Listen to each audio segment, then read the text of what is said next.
It's November 30 and today in Philippine history, Andres Bonifacio was born in 1863. Nagkwento na ako dati tungkol kay Bonifacio. Marami ring profiles that go out in media kapag birthday niya. Ang daming Pilipino na siya ang historical idol dahil sa kanyang tapang at revolusyonaryong pag-iisip. He was respected as a fighter for the liberty of his countrymen. He spoke up against the injustices that were benefiting only the elite. He was an activist. Fitting lang na pag-usapan natin ang definition ng pagiging aktivista. Marami sa atin, kapag naiisip yung salitang yon, iniisip din nila panggugulo o pagrarally o pagiging NPA. Activist is rooted in the word action. Activists are those who do things to achieve a desired end. They are passionate about solving problems or injustices. Stress on the word passionate. Pero yung formula ng pagiging aktivista, hindi lang action-oriented o passionate about a cause. Activists are those who advocate for societal change. Sa totoo lang, we all want positive change naman. Kaso ayaw nating matawag na aktivista kasi alam nyo na, akalain,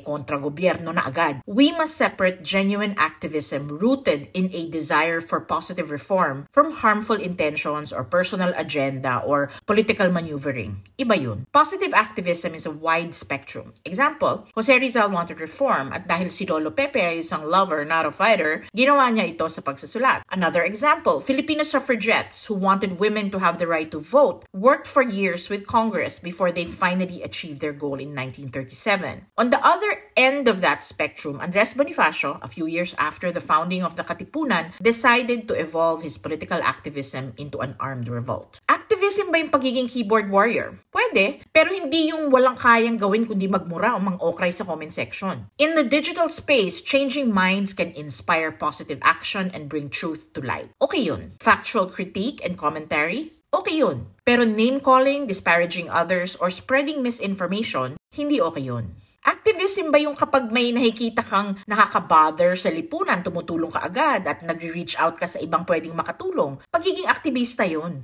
Activists draw attention to issues that matter to them through public action, malaki man o maliit, from organizing peaceful rallies to having one-on-one conversations to making TikToks. Paano pa ba maging positive activist? Kung kaya ng powers nyo, gamitin ang boses to engage the government in a respectful and law-abiding way. Mag-volunteer ka sa NGO, bumoto ka ng taong totoong naglilingkod, tumulong ka sa nangangailangan. Lahat yan ay pagiging aktivista. If may advocacy ka at todo push ka for our environment, pagtulong sa mahihirap, or seeking justice para sa mga naaapi, proud ka dapat na aktivista ka. We should not get lost in the negative labels. If we dream of a better future for our countrymen or mankind in general, if we passionately help others, if we actively embrace being responsible citizens, then activism lives in us. Gaya ni Andres Bonifacio, talagang may tinaya siya para magkaroon ng pagbabago. May we all choose to be an active part of the change we want to see.